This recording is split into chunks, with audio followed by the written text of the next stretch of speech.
रुक कर लेते हैं इस वक्त बिहार का, बिहार की राजनीति का। क्या बिहार की राजनीति में सब कुछ ठीक चल रहा है?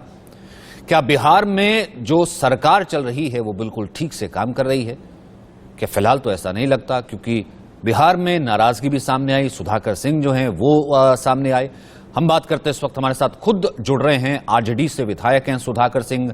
प्राइवेट मेंबर बिल को लेकर के भी चर्चा में आए थे जिस वक्त सदन का सत्र चल रहा था, विधानसभा का सत्र चल रहा था। सुधाकर जी, सबसे पहला ये कि क्या आखिरकार चल क्या रहा है? क्योंकि आप ये कहा जा रहा है कि सुधाकर जी जो पार्टी लाइन ले रही है, जो आरजेडी लाइन ले रही है और जो गठबंधन लाइन ले रहा है, उससे हटकर सुधाकर सिंह बोलते हैं। भले वो प्राइवेट मेंबर बिल की बात हो कि नहीं, ट्रैक्टर की रैली करेंगे गांधी मैदान में, या कोई और बात हो, कि सुधाकर सिंह अलग लाइन ले रहे हैं।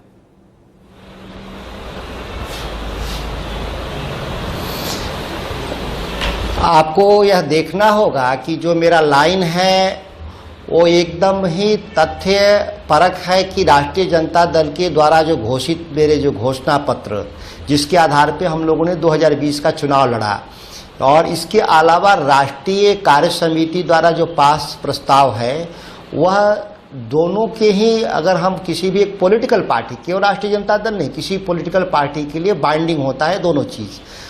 उसी आधार पर मैंने अपनी बातों को रख रहा हूं, और इसमें कोई हम नई बात रखेंगे तब माना जाएगा कि पार्टी लाइन से मैं बाहर हूं। नहीं, लेकिन पार्टी का तो गठबंधन है, सरकार है आरजेडी की और जेडीयू की, और आप तो मुख्यमंत्री पर ही सवाल उठा दे रहे हैं, उनसे सवाल पूछ ले रहे हैं, तो ये पार्टी लाइन से हटके हुआ ना।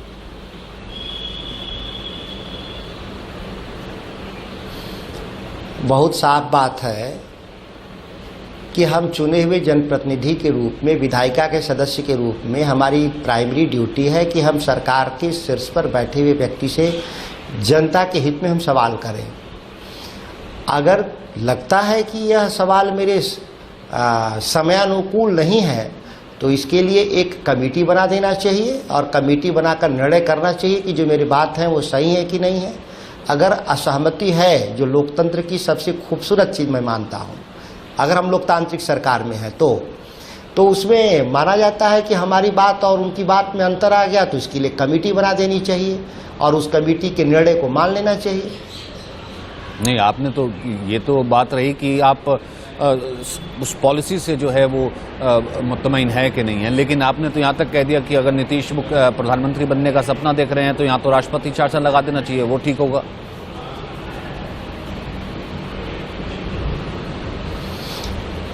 मैंने ये कहा था, पूरी बात को संदर्भ सहित अगर देखें तो बात मैंने कहा था कि अगर देश में नरेंद्र मोदी की सरकार ने 3 कृषि कानूनों को रद्द कर दिया और देश के सभी किसान संगठनों के विरोध का तमाम विपक्ष ने मदद किया, और नरेंद्र मोदी की सरकार ने तीनों कानून को वापस लेने का काम किया। लेकिन जब बिहार की बात करें तो 2006 में यह कानून, मंडी कानून निरस्त किया, जो दिल्ली ने 2020 में किया। तो जब आप विपक्ष के तरफ से आज बैटिंग कर रहे हैं, विपक्ष के तरफ से आप खड़ा होना चाहते हैं, तो विपक्ष के एजेंडे पे चलना होगा, और विपक्ष का एजेंडा है सबसे बड़ा कि मंडी कानून होना चाहिए, मिनिमम सपोर्ट की गारंटी होना चाहिए, धान गेहूं खरीद में, मक्के की खरीद में मल्टीपल एजेंसी होना चाहिए, किसानों की आय बढ़नी चाहिए।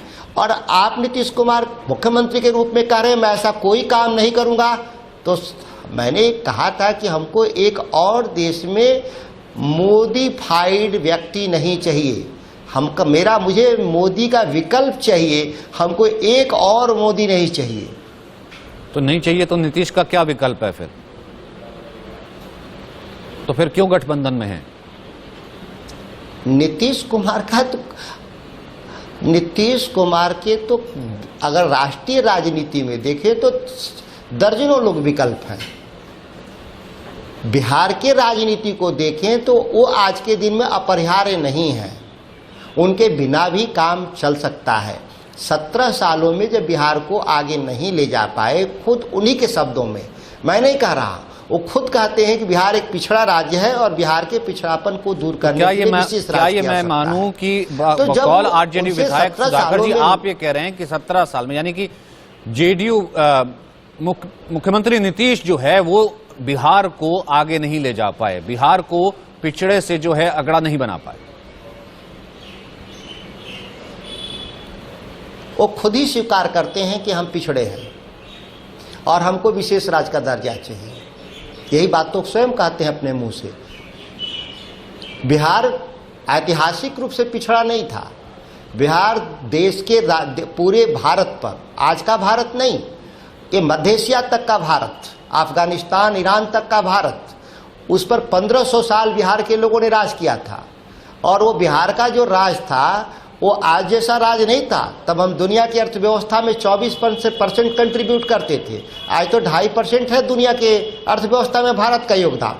तो क्या बिहार आज अपने भाग्य को स्वयं नहीं सुधार सकता? मैं तो मानता हूँ नेतृत्व की विफलता है जो राज कर रहे हैं बिहार में, अन्यथा बिहार आगे जाने की क्षमता रखता है। और हम लोग, बिहार के लोग, बिहार के बाहर भी अच्छा प्रदर्शन कर रहे हैं। तो ये चीज तो फिर तेजस्वी जी को समझ आनी चाहिए ना भाई, आपके नेता हैं, उन्होंने तो आपको ही वार्निंग दी कि आपको इस तरह के अनर्गल बयान नहीं देने चाहिए, वो आपसे नाराज हो गए। हम मुझसे कोई नाराज नहीं है पार्टी में। कोई व्यक्ति के तौर पे कोई उनकी अपनी अलग से कोई समझदारी है तो उनको बोलने का हक भी है। मैं उस पर सवाल भी नहीं करना चाहता। लेकिन जो कोर सवाल है उस कोर सवाल पर तो बहस होनी ही चाहिए। सरकारें चलती ही हैं बहस के लिए, और बहस किसके लिए? मैं तो बिहार के 75% किसानों की आमदनी बढ़ाने की बात कर रहे हैं। बिहार में हम प्रति पर कैपिटा हम availability of grains with mall nutrition की बात कर रहे हैं। ये सवाल अगर विपक्ष उठाता है, नहीं ये सवाल विपक्ष उठाए तो मैं मानूंगा कि बात जायज है। लेकिन सुधाकर जी, सरकार का व्यक्ति सरकार में रहकर अपने ही मुख्यमंत्री को अलोकतांत्रिक बता दे, उसकी पार्टी को अलोकतांत्रिक बता दे, उसकी नीतियों पर सवाल उठा दे और फिर कहे कि यहाँ पर जो है सरकार जो है कृषि विरोधी का वो तो है, तो सवाल तो उठेंगे ना। फिर उसकी विचारधारा क्या है, वो फिर अभी तक क्यों पार्टी में बना हुआ है, या फिर उसका क्या प्लान है? भाई साहब, अब मैं एक बात कहूंगा कि थोड़ा तथ्यों के साथ हम लोग बात कर लें तो बेहतर है। ये तो वर्तमान राजनीति का विद्रूप रूप चेहरा आप दिखा रहे हैं मुझे। विद्रूप मतलब ऐसा होना नहीं चाहिए था। आप अभी इंग्लैंड में देख लीजिए, वहाँ टोरी पार्टी की सरकार है और पिछले 4 साल में 4 प्रधानमंत्री को बदलने का काम किया अपनी पार्टी के लोगों ने।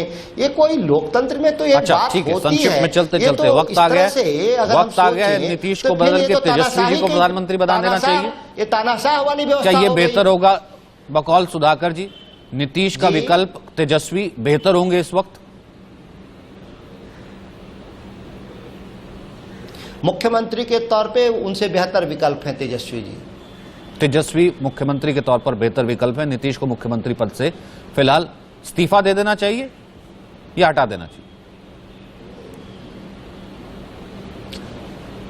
नीतीश कुमार को इस्तीफा दे देना चाहिए। बिहार की राजनीति के लिए और देश की राजनीति के लिए महागठबंधन के हिसाब से, और वो काफ़ी वक्त भी, अब बूढ़े हो चले हैं और थक भी गए हैं, और उनके आप एक्शंस में, उनके विचारों में आप देखे होंगे कि दोहरावपन है।